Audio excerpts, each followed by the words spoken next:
ntabwo ari igihe cyose Imana izokoresha abakunzi bawe kugira ngo ikemure ibibazo byawe byose ufise. Hari n'igihe izobicisha mu bansi bawe, hari n'igihe ikoresha urwango rw'abavukanyi ba Yosefu, canke igakoresha inzigo Penina yagiriye Hana, canke igakoresha umutima mubi Namani yagiriye Moridekayi kugira ngo yishure ibibazo byawe.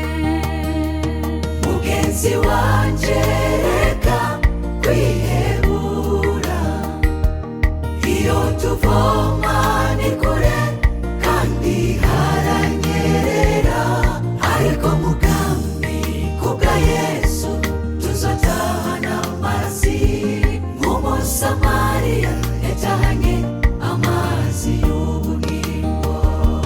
Mugenzi wanje reka kwihebura, iyo tuvoma ni kure kandi haranyerera, ariko mugambi kubwa Yesu tuzotahana amazi nk'umusamariya yatahanye amazi y'ubugingo.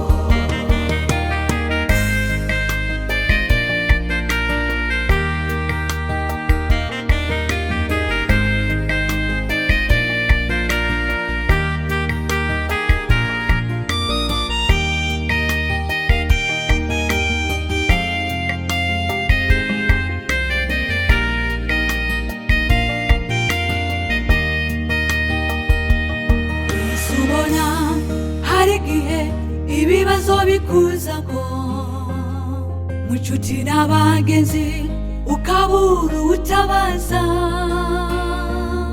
Reka ngutinya, komera, mw'ijuru hariho Imana mu kukwishura iheraho umwana w'umuntu yananiriwe. Yavuze ngo ntutinye, jewe ndi kumwe nawe, nzogukomeza kandi ndagutabare. Abakurakiye bose bagiye kumaramara, abasi bawe bazocika ubusa, niko Imana ivuze. Mugenzi wanje reka kwihebura, iyo tuvoma ni kure kandi haranyerera, ariko mugambi kubwa Yesu tuzotahana amazi nk'umusamariya yatahanye amazi y'ubugingo.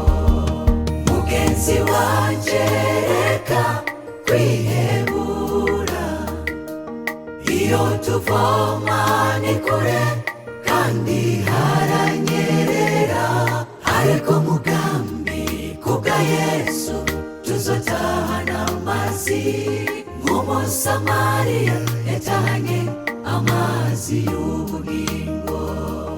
Mugenzi wanje reka kwihebura, iyo tuvoma